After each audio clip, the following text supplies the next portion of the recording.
Today we're here at Kahla Middle School.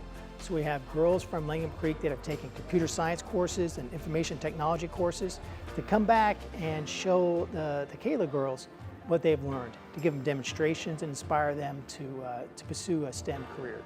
We were discussing something interesting to do for Girls in STEM Day. We reached out to Langham Creek to see if they could send a group of people over to just get our girls excited and interested not only about attending high school there one day, but also math and science. Sometimes I have a hard time getting girls to try STEM classes, the information technology, but the more they see girls actually doing it, actually enjoying taking apart a PC and putting it back together, it makes them really start telling their friends about it. Tech is a really fun place to be.